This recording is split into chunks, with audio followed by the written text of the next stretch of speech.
that academics at the highest level could get together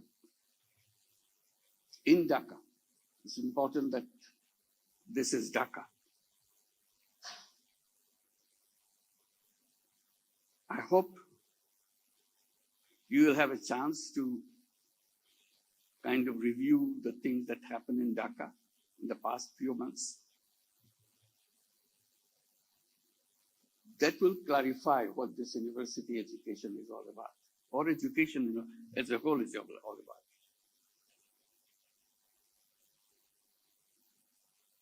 I'm here, my colleagues are here,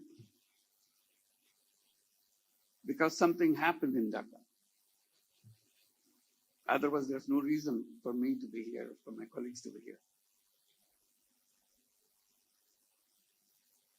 And I thought that will be the core of the subject to discuss in this gathering. Who are these young people that we are dealing with? They have their own mind.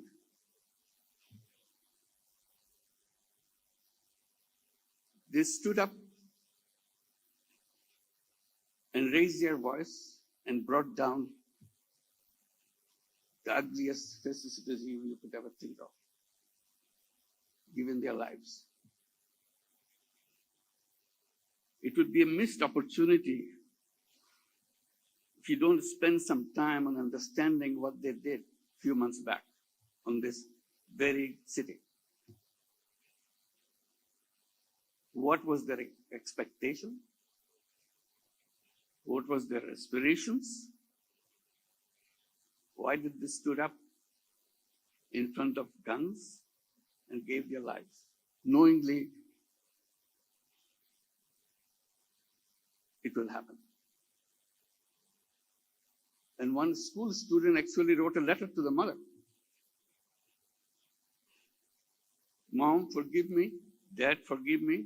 I'm going to the street, joining my friends. You tried to stop me with high school kid. You tried to stop me, but I thought again and again. I'm not a coward.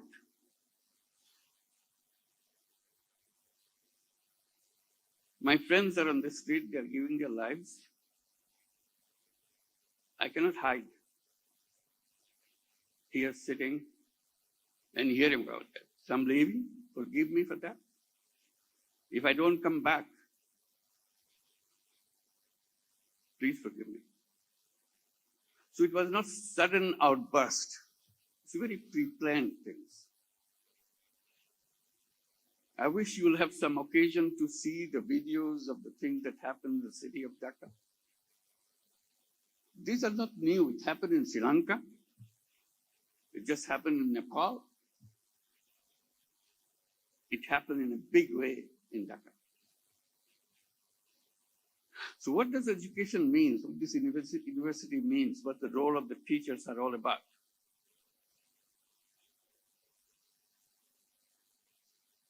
So they are the ones standing in front of the students trying to calm them down. Didn't listen. Gave their lives and made it happen. Now it's election time. Election is coming up on 12th of February. The uprising tore apart everything. They created their own charter, July Charter, to undo everything that we are stuck up with. So there will be referendum to adopt what the future constitution of Bangladesh should be like. Because they felt the root of all the trouble is the constitution. We can't go along with that constitution. We didn't teach them in the classroom all those things. They were not taking courses on that. So where are we in the university? Who are we talking to? Today, they have formed their own political party. And very soon, on the 13th of February, they will be on the ballots. I'm sure some of them will get elected. They were in our classroom the other day. Now they are on the street, and then they are in the political party of their own. And if they get elected, someone may be the education minister. Tell us, the community of educators, what education is all about. What the university education would be like, what it should be. So it's a world of very different kind. So we have to pay attention to what's going on and what is coming up. Old ways of doing things is a self-destructing mechanism. We have to do it quickly, as they have done quickly. July, August, uprising. Now January. This was 24, this is 26. That's it. So this is one issue. I hope this will be taken up seriously in this gathering, in this discussion, where we are, what is being missed, how we can run and be in the front, rather than falling behind. So that's the challenge of the day. It's not going away. It will show up again and again unless we fix all the things that we pass on in the name of education. I hope you'll have a chance to invite some of those leaders to come and tell us why they moved from the classroom to the street. And what is their expectation? What is missing in the classroom? So there is no mismatch. Education on one side, young people on the other side. That's no good. So this is an appeal. See if you can look through the videos since you missed out the real happening, but only a few months back, right here on the street. And ask yourself, what does it mean to us as a whole region, not just one country? The other issues that I wanted to share, which I have been fondly pursuing as a lone voice, probably, that our education system is wrong. This is a simple point I was making, I keep making. Our education system is job-oriented education. In the back of our mind, that everything we do, we think, if you go through this, if a student goes through this courses, they'll be good enough to take a job. If he or she fails to take a job, we think it's failure on the part of the student, not us.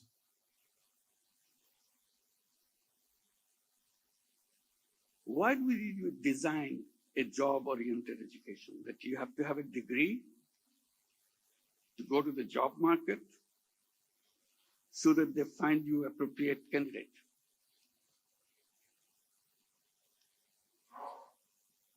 Is this the purpose of education? I'm sure you've gone through many times from a different perspective. How to adapt your syllabus and everything to be appropriate for the market, quote unquote market. My position always has been, human beings are not born as slaves. Each human being is a free person. Job comes from the tradition of slavery. You slave for somebody. You don't like the job, but you do it because they pay you. That's slavery.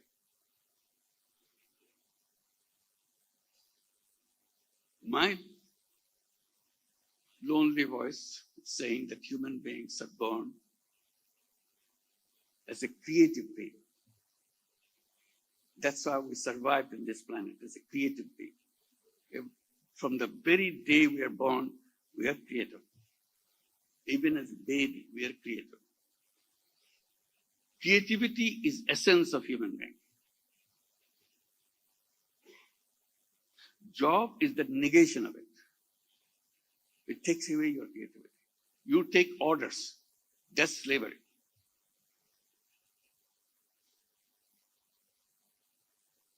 These young people who marched on the street, they refused to be slaves, refused to take orders. And that's where the conflict began. So what kind of education that you will be giving? This is a question I raise with you. You may dismiss it. You may pause for a while. But this is my point. Should we continue this education to create slaves? Turning creative being into slaves. That's a criminal job.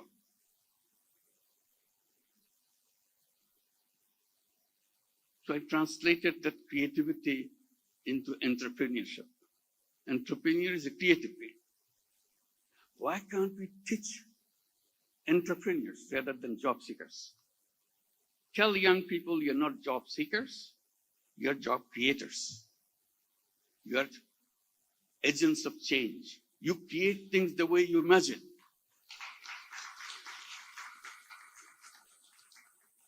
Imagination is the essence of human being.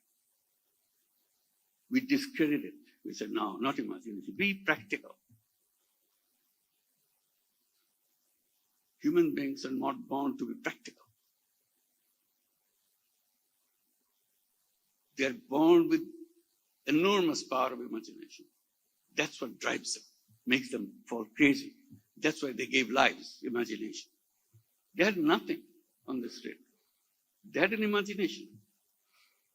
We want to build a new Bangladesh. That's their slogan. And they were committed to it, didn't give up.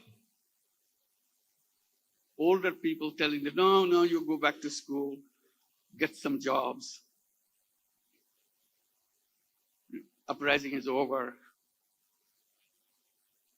Fascist regime disappeared. Now go back. They said, no, we're not going to go back. We came here for a purpose, not just throwing away a regime. We want to create the country in the imagination that we have. As you go around in Dhaka city, you'll be doing probably between sessions or after the sessions. You'll see the walls on the street. Every wall is painted. Still the painting is on. These are not artists. All these young people are not artists. Just the kids from every family. Family is not a rich family. Very mundane, everyday family is struggling with their life. The kid is coming out, having some imagination about what the country should be. That's all. Burning idea in them. So while they are fighting on the street, giving their lives, they are painting on the wall. What's wrong with this society? They draw pictures. They're not painters. They've never painted anything before, but this time they did. It's all there. Amazing expressions. You don't have them in their textbooks. They never learned from any poem or anything. Just figured it out, what this is all about.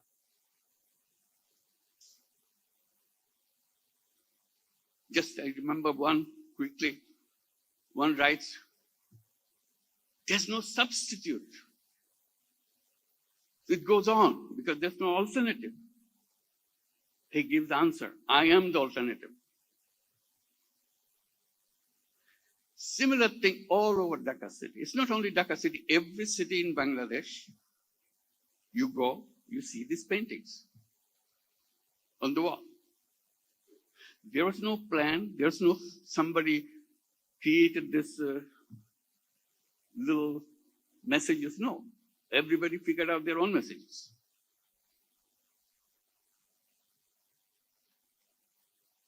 They just go to the little shop on the street, ask for money. Please give me some money. I want to buy some paint and some brush so that I can paint something on the wall. This is where the money came from, but there was no planning authority designing who should do what, nothing. That is the inner creativity every single human being. So education right there on the street. But we refuse to learn. We go back to the books. We write, we learn how to write a good application for a job. That's the mismatch. I hope we could debate and discuss what education should be. Students have not raised that issue yet.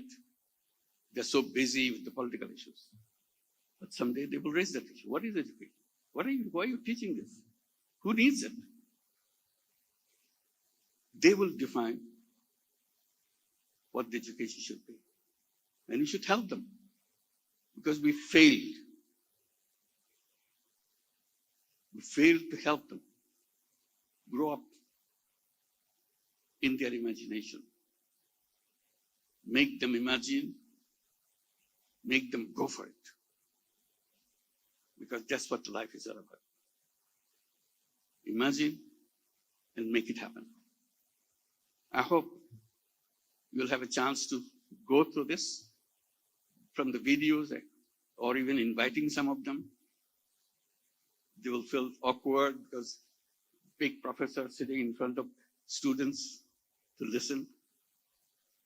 They may mumble. They're just like any other kid in your classroom. They're scared of their teachers. But because of the uprising, they may have hardened a little bit. I'm not talking about boys. I'm talking about both boys and girls. You listen to those girls who were pushed in the back of the home. Now they're leading the nation. Same girl. Not a different family. Same girl who are taught again and again, don't do this, don't do this. You're not supposed to do this. She's on the street, speaking out her mind. So you're in the right place and see what it means to our region. Our region is a one totality. It's not pieces that doesn't fit into the picture. It is a one whole picture. We work together. We learn from each other. We are a family. Politicians make them forget that. So we have to rediscover ourselves. Thank you. I'm very happy to be with you. Sorry for all this on-the-spot remarks. I hope it will mean something to you. Thank you very much.